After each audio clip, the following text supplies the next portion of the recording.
Luta de gregos e troianos por Helena, mulher de Menelau, conta a história que um cavalo de pau terminava uma guerra de 10 anos. Menelau, o maior dos espartanos, venceu Paris, o grande sedutor, humilhando a família de Heitor, em defesa da honra caprichosa. Bem, meninos, um pouco de música para nós introduzirmos o nosso conteúdo sobre Grécia Antiga. Vamos ver a partir de agora uma civilização da qual nós somos herdeiros diretos. Muito do que nós somos hoje, nós herdamos da Grécia Antiga. O que a gente pode pontuar como herança cultural grega, herança dos gregos? Vamos começar pela paixão pelos esportes, os Jogos Olímpicos. Os gregos eram exímios atletas, apaixonados por competições, e isso nós herdamos dos gregos. Vamos pensar em termos de política, a democracia. A democracia é uma herança grega, embora a democracia grega fosse democracia direta. A nossa é uma democracia representativa, indireta, quer dizer, adequada, adaptada à nossa realidade, mas aprendida, herdada dos gregos. Vamos pensar em termos de ciências, a filosofia, né, que é a ciência mãe.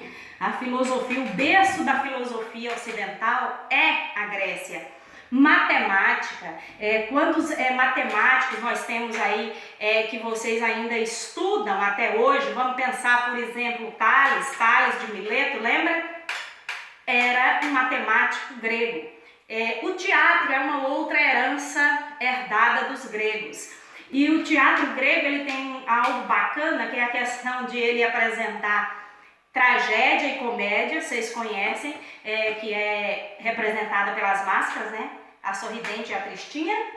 E algo bacana do teatro grego é que ele satirizava, ele apresentava, ele fazia críticas às questões do cotidiano, a elite, a política da época. Tudo isso era questionado, era apresentado no teatro grego. Além do teatro, o que mais a gente pode pontuar? Vamos pensar, não é só coisas boas, vamos dizer assim, que nós herdamos da Grécia Antiga. Vamos pensar algo aí que não é bacana, que não é legal, mas que é uma herança grega, o machismo. A sociedade grega ela era extremamente machista. O grego dizia o seguinte, que uma mulher não poderia de forma alguma andar sozinha. Tipo, se ela saísse da tutela do pai, teria que ser diretamente para a tutela do marido. Tanto que a gente tem um exemplo clássico na nossa atualidade, que é a cerimônia, né? O rito do casamento. O rito do casamento, a noiva vai levada pelo pai, né, até determinado ponto da igreja ou de onde estiver acontecendo a cerimônia, e o pai entrega a noiva para o noivo, para o futuro marido. Esse ritual que parece romântico, sem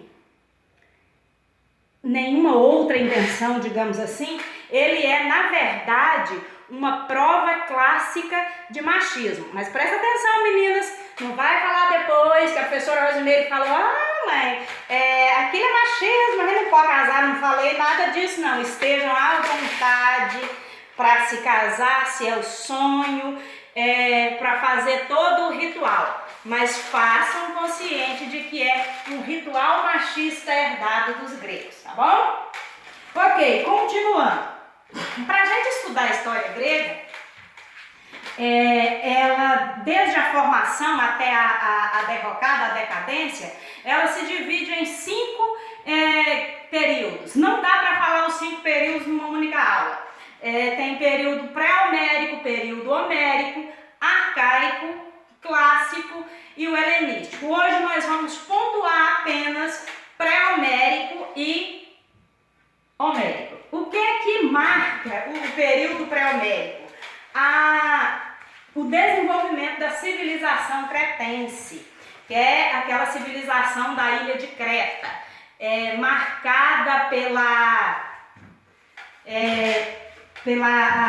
a presença da figura política do rei como líder máximo, e a economia era marcada pelo comércio. Mas essa civilização cretense ela vai se dissolver com a chegada de outros povos na região.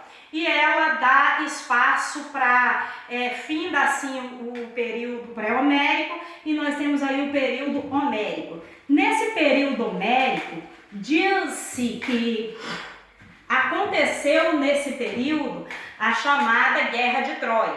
A gente fala em período homérico, que é anterior aos poemas ao que Homero narra nos poemas dele, né, em Ilíada e Odisseia. E a gente chama de período homérico porque os poemas atribuídos a Homero, ele fala desse período. Mas lembrando que Homero, ele não viveu nessa época, ele relata nos poemas dele fatos ocorridos nessa época. E muito do que é registrado na questão de Troia, da Guerra de Troia, você tem muito mito, muita lenda. Aliás, marco clássico dos gregos, né, a questão da mitologia, que a gente vai estudar em outro momento. Mas aí lá fala da questão que a guerra acontece por conta do rapto de Helena, mas a realidade, a questão da guerra, ela é econômica, porque era o interesse dos gregos em derrotar o rival, o concorrente econômico, para dominar as rotas marítimas de comércio. Essa é, de fato, o motivo real da Guerra de Troia. O que mais que a gente pode pontuar desse período homérico? Se no período anterior você tinha um comércio intenso, nesse período homérico você vai ter uma retração, vamos dizer assim, desse comércio. E se no período anterior você tem a figura do rei, nesse momento as comunidades são concentradas nos genos. O que é o geno? São aquelas comunidades formadas por pessoas que têm um ancestral comum, que têm laços de parentesco. Então, o geno é a unidade básica da sociedade da economia grega no período homérico. E esse geno ele vai dar certo por um tempo até a comunidade, a sociedade ir crescendo, o número de pessoas vai aumentando, e o que acontece? Aí o chefe do geno, o pater, né? Aí ele vai organizar, porque agora não tem terra para todo mundo, e aí ele faz uma reforma agrária às avessas. O que ele faz? Ele pega as terras férteis existentes e divide para os parentes mais próximos, aqueles mais chegados, maiores extensões de terra. Para os parentes mais distantes, um pequeno pedaço de terra. E a grande maioria ficou despossuída. Não possuíam terras e nenhum outro bem. Aí o que acontece? Você cria aí uma diferenciação, uma divisão de classe. O grande proprietário, o pequeno proprietário e o despossuído. E esse despossuído, geralmente, ele se endividava e acabava se tornando escravo. Então, para se livrar das dívidas e da escravidão, boa parte dessas pessoas migraram para outra região, na chamada primeira diáspora grega.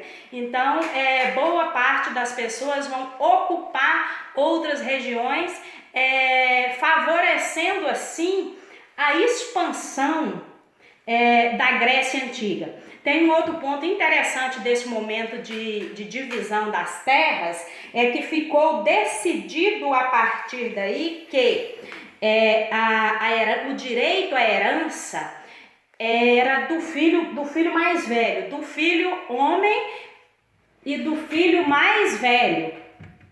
Então, os demais filhos que não tinham direito à herança acabaram por engrossar as fileiras dessa diáspora, dessa colonização, dessa ocupação de terras em outras, em regiões mais distantes.